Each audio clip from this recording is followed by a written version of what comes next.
العلم هو النور الهادي والمفتاح لكل الخير من يرد الله به خيرا.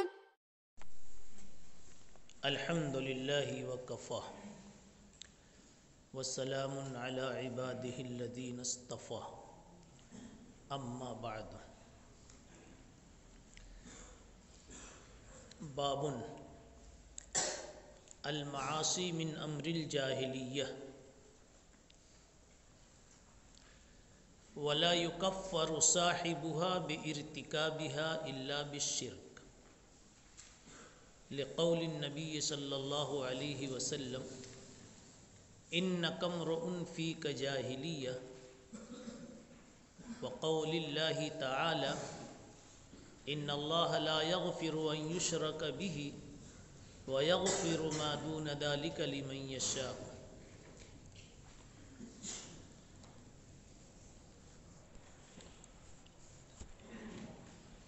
کتاب الایمان کا یہ 22واں باب ہے. اس باب میں جو ترجمہ ہے، جو عنوان ہے، وہ المعاصی من امر الجاہلیہ ہے. المعاصی من امر الجاہلیہ. امام بخاری رحمۃ اللہ علیہ کے ابواب کی ترتیب کو اگر جاننا ہے تو ایک کلیہ یاد کر لیجئے. تقریباً اسی کلیے کے تحت سارے ابواب کی ترتیب نظر آئے گی. الشیء بالشیء یذکر ایک مقولہ ہے اور بہت کام کا مقولہ ہے.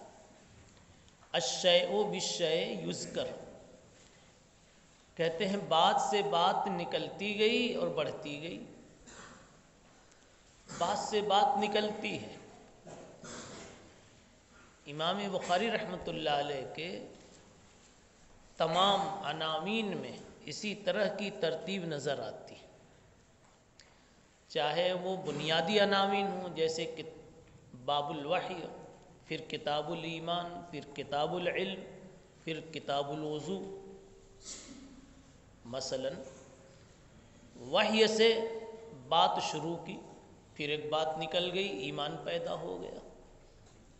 مثلا وحی نام ہے اللہ سے تعارف کا، تعلق کا. اللہ نے ایک تعلق کر دیا، بنا دیا. اللہ نے اپنی طرف سے کچھ نازل کر دیا، وحی کا آغاز ہو گیا. یہ تو وحی ہوئی. بندے نے اسے قبول کر لیا، ایکسپٹ کر لیا، اور بندہ دیوانہ ہو گیا. اللہ میں تو اب تیرا ہو گیا. یہ ایمان ہے. ایمان کس کا نام ہے؟ زندہ کنی عطائے تو، ورب کشی فدائے تو، دل شدہ مبتلائے تو، ہرچے کنی رضائے تو. ایمان ہو گیا. ایمان کا مطلب آمنت باللہ. اسی سے اردو والوں نے ماننا نکال لیا. ایمان کا ادھر ادھر حذف کیا، ہو گیا مان گیا یا ایمان لایا. تو پہلے تعلق ہلکا سا ہوا اور اس پر میرا دل آپ کو مان گیا، ایمان ہو گیا. اب مان گیا تو کیا کرنا ہے آگے؟ ماننے کے بعد اس کے حقوق بھی تو ہے نا، کہ صرف یہ کہو کہ جناب عالی میں آپ کو مانتا ہوں اور حق ادا نہیں کرتے. یہ ماننا بھی کوئی ماننا ہے؟ یا یہ کہ حق کے خلاف کرتے ہو. تعصی الالہ وانت تظہر حبہ، وہ ماننا ہے جس کے بارے میں اس کی تصدیق ہو جائے جس کو مان رہے ہو، وہ کہہ دے کہ یہ مان رہا ہے. اب وہ کہہ دے کہ یہ مان رہا ہے، ایسا ماننا کب ہوگا؟ اس وقت ہوگا جب کہ اس کی مرضیات نامرضیات کا علم ہو، وہ کیا چاہتا ہے کیا نہیں چاہتا ہے اس کا علم ہو۔ اس لیے امام بخاری رحمۃ اللہ علیہ نے کتاب الایمان کے بعد کتاب العلم کو چھیڑ دیا۔ بات سے بات نکل رہی کہ نہیں؟ اب کتاب العلم کی لائٹ میں، روشنی میں ہمیں یہ بات نظر آئی کہ اس کے یہاں ایمان کے بعد سب سے اعلیٰ درجہ وضو کا، نماز کا ہے، اور نماز موقوف ہے وضو پر۔ اس لیے امام بخاری رحمۃ اللہ علیہ نے وضو کا بیان چھیڑ دیا، پھر نماز کا بیان چھیڑ دیا۔ اس طرح سے بات نکلتی گئی اور لاسٹ میں کتاب التوحید پر کتاب کو ختم کر دیا۔ اس لیے کہ من کان آخر کلامہ لا الہ الا اللہ دخل الجنہ، حدیث میں یہ مطلوب ہے کہ لاسٹ میں توحید لے کر کے چلے جاؤ، تاکہ اللہ کہہ دے یہ بندہ دو عالم سے خفا میرے لیے۔ دیکھیے کتنی خوبصورت ترتیب ہے، اور یہ ترتیب بس بات سے بات نکلتی گئی۔ ایسا لگتا ہے ترتیب سائغ ہے، ترتیب طبعی ہے۔ سائغ کہتے ہیں جو بڑی آسانی سے اتر جاوے، لبنن لبنن سائغن، وہ دودھ جو مزے سے خود سے اتر جائے، اتارنا نہ پڑے، نہ کھٹا ہوا ہے نہ باسی ہوا نہیں جی، لبنن سائغا للشاربین۔ ایسی یہ سب امام بخاری رحمۃ اللہ علیہ کی ساری ترتیبیں اسی انداز کی۔ اب اس گفتگو کے بعد آپ ذرا جوڑیے، پیچھے باب آیا تھا کفرن دون کفرین کا۔ ایک کفر سے بڑھ کر ہوتا، کوئی کفر اعلیٰ ہے کوئی ادنا ہے، اس کے درجات ہوتے ہیں۔ تو اب درجات ہوتے ہیں تو ہر کفر حقیقی نہیں ہوتا، کفر حقیقی نہیں ہوتا، جیسا کہ اس سے پہلے بتلایا گیا کچھ کفر مجازی عملی بھی ہوتے ہیں۔ اس کی ایک مثال یہاں پیش کر رہے ہیں، المعاصی من امور الجاہلیہ۔ معاصی امور جاہلیت کا اثر ہیں۔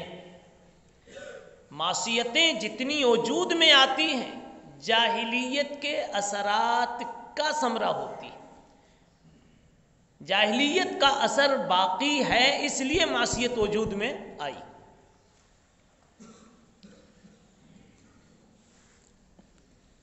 وَلَا يُكَفَّرُ صَاحِبُهَا بِارْتِكَابِهَا إِلَّا بِالشِّرْكِ، اور معاصی کرنے والے کی معاصی کرنے کی وجہ سے تکفیر نہیں کی جائے گی مگر شرک کی وجہ سے۔ اگر شرک کیا ہے تب تو تکفیر ہوگی، ورنہ صرف معاصی کے ارتکاب کی وجہ سے تکفیر نہیں ہوگی۔ اب ترجمۃ الباب کا مطلب اور مقصد سمجھنا ہے۔ ترجمہ تو ہو گیا ترجمۃ الباب کا، 3 کام ہوتا ہے ترجمۃ الباب کا ترجمہ اردو میں، مطلب، مقصد۔ مطلب یہ ہے کہ جتنے بھی گناہ وجود میں آتے ہیں ان سب کا رشتہ جاہلیت کے دور سے ملتا ہے۔ کوئی بھی گناہ کسی بھی شکل میں آوے۔ اور دوسرا ٹکڑا اس میں ترجمۃ الباب کا دوسرا جزو، حضرت شیخ الہند رحمۃ اللہ علیہ نے فرمایا 2 یہاں جزو ہیں ترجمۃ الباب میں، تو جزو ثانی ہے لا یکفر صاحبها۔ اس عبارت کا مطلب یہ ہے کسی بھی معصیت کرنے والے کی تکفیر نہیں کی جائے گی، معصیت کرنے کی وجہ سے، عمل کی وجہ سے، ہاں کی جائے گی شرک کی وجہ سے، اعتقاد کی وجہ سے۔ اعتقاد فاسد کی وجہ سے۔ یہ تو مطلب ہوا۔ اب ایک کام رہ گیا، مقصد۔ امام بخاری رحمۃ اللہ علیہ کا ان دونوں جزووں سے دو بنیادی مقصد ہیں۔ المعاصی من امر الجاہلیہ، اس سے مقصود ہے مرجیہ کی تردید۔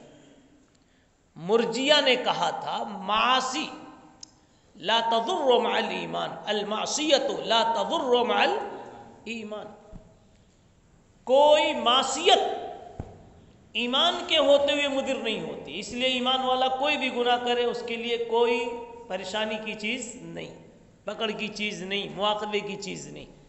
اس کو سمجھا دیا المعاصی من امور الجاہلیہ، تم کہتے ہو معصیت مضر نہیں، ارے معصیت کا تعلق تو جاہلیت سے ہے، اور جاہلیت کے خاتمے کے لیے ہی جناب رسول اللہ صلی اللہ علیہ وسلم تشریف لائے تھے۔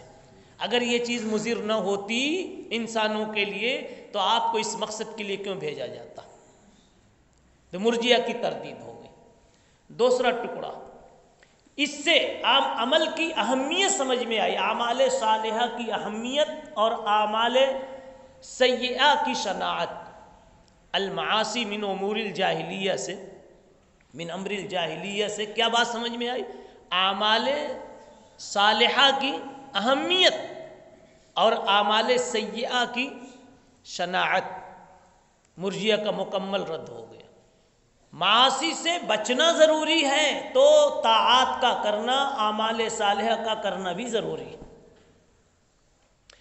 دوسرا ٹکڑا، ولا یکفر صاحبها بارتکابها، اب جب اعمال کی اہمیت بتائی اور معاصی کی خطرناکی اور شناعت سنائی تو معتزلہ کو کہیں مسکراہٹ نہ آ جاوے، اس لیے کہ وہ اعمال کو اس قدر خطرناک سمجھتے ہیں کہ ایمان سے ہی خارج کر دیتے۔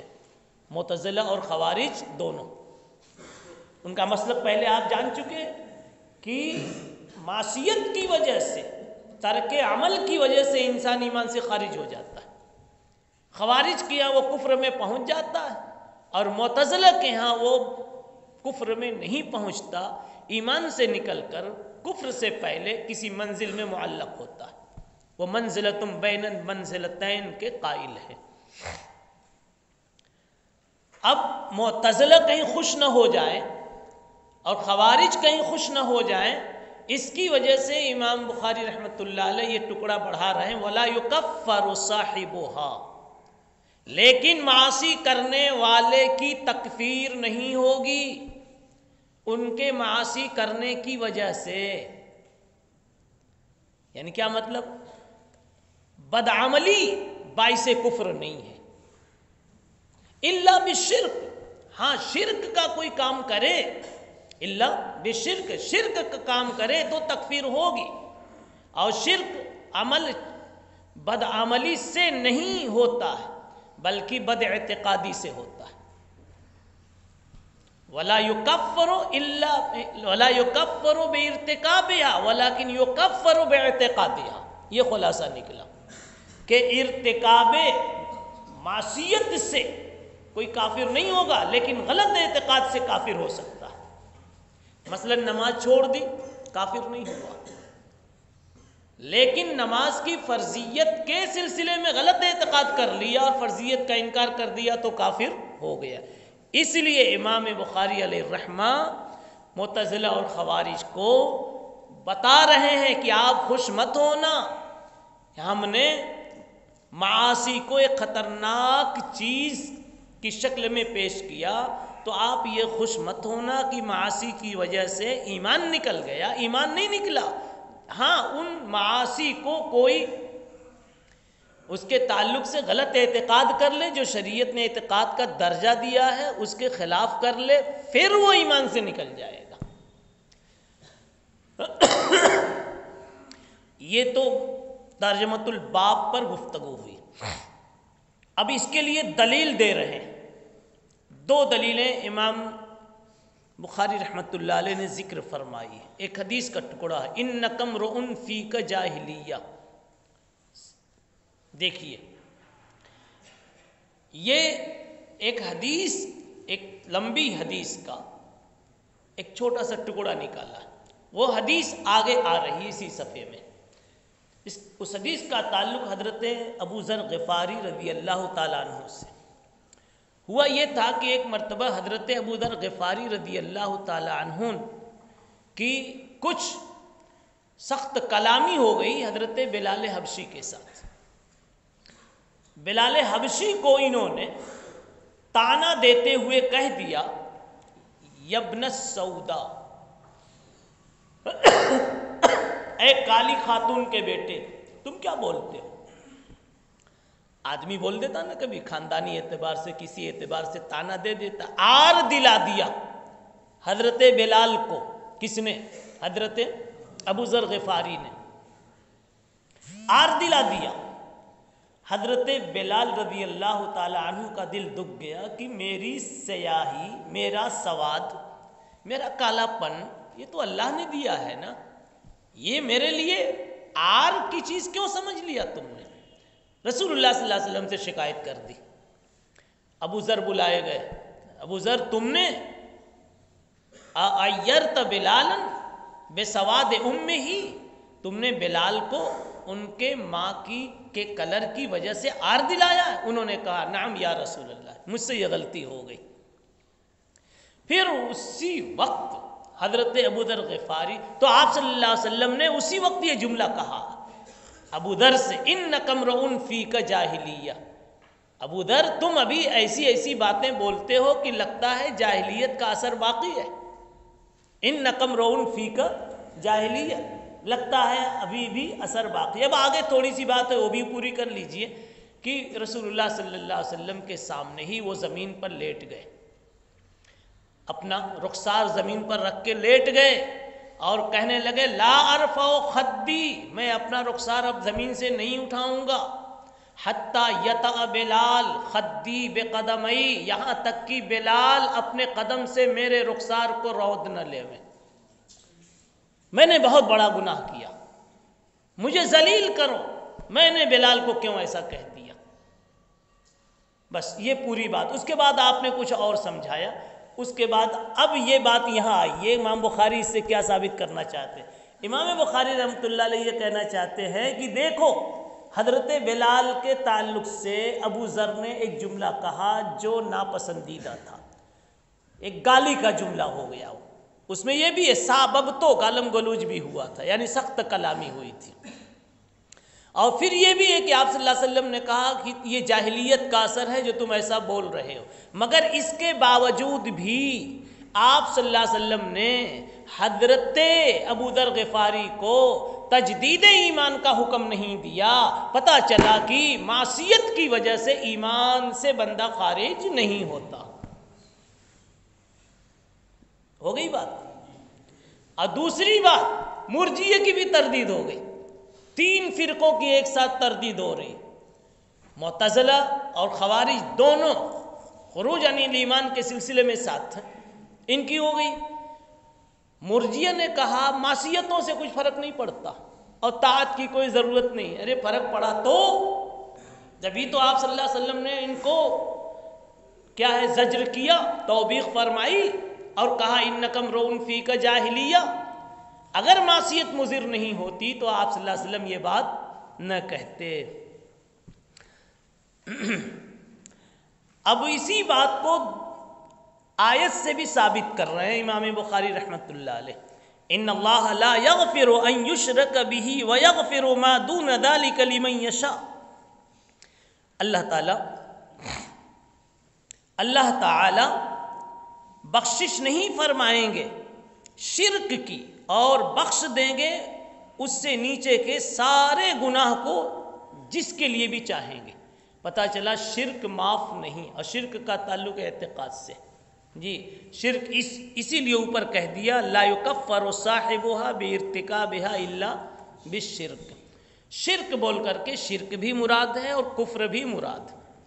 شرک کہتے ہیں خدا کی خدائی میں کسی کو شریک ٹھہرانا، خدا کی خدائی میں کسی یعنی خدا کی صفات میں کسی کو شریک ٹھہرانا، اور کفر عام ہے، کفر عام میں خدا کو نہ ماننا، یا ماننا تو ویسے نہ ماننا جیسا وہ ہے، یعنی وہ لا شریک ہے لیکن آپ شریک مانتے ہو، تو کفر گویا عام ہوا اور شرک خاص ہوا۔ اب ایک سوال آپ کر سکتے ہیں کہ یہ کہا ان اللہ لا یغفر ان یشرک بہ، اللہ تعالیٰ شرک کو معاف نہیں کریں گے، کفر کی بات کیوں نہیں کی؟ اس کا ایک جواب یہ ہے کہ کفر کی بات یہاں نہیں ہے لیکن دوسری جگہوں پر ہے، جس میں یہ ہے کہ اللہ تعالیٰ کفر کو بھی معاف نہیں کریں گے، یہاں مسکوت ہے، سمجھا؟ تو اس سے منطوق سے مسکوت کی نفی نہیں ہو گئی، یعنی کہ کفر کا معاملہ کچھ الگ نہیں ہو گیا بلکہ وہ مسکوت ہے، دوسری جگہ سے اس کو حل کیا گیا۔ دوسری بات یہ کہ بعض چیزیں بدور دلالت النص کے ثابت ہوتی، یہاں کفر کا مسئلہ دلالت النص سے ثابت ہے۔ وہ اس طرح سے ایک ہے اللہ کو نہ ماننا اور ایک ہے اللہ کے لیے شریک ماننا، دونوں گناہ ہے۔ اب ذرا سا آپ غور کریں کہ کون بڑا گناہ ہے؟ کون بڑا گناہ ہے؟ اللہ کے ساتھ شریک ماننا یا اللہ کو ماننا ہی نہیں؟ اللہ کا سرے سے انکار کر دینا یہ کفر ہوا، یہ بڑا گناہ ہے۔ اور شریک ماننا کا مطلب یہ کہ اللہ بھی معبود ہے اور 360 بھی معبود ہے، اس میں تو کسی درجے میں مانا نا، گو کی ڈھنگ سے نہ مانا مگر کسی درجے میں مانا۔ اور کفر کی شکل یہ ہوئی کہ اللہ کا انکار ہی کر دیا۔ تو جب اللہ تعالیٰ شرک کو نہیں معاف کریں گے، اللہ تعالیٰ جب شرک کو نہیں معاف کریں گے تو کفر کو تو بدرجہ اولا نہیں معاف کریں گے۔ اب اس وقت کی گفتگو اتنے پہ بند کی جاتی ہے، پھر انشاءاللہ اگلی مجلس میں۔ سبحان اللہ بحمدہ، سبحان اللہ العظیم۔ السلام عليكم، لا تنسوا الاعجاب بالفيديو والاشتراك في القناة تشجيعا لنا لنستمر بنشر المزيد إن شاء الله.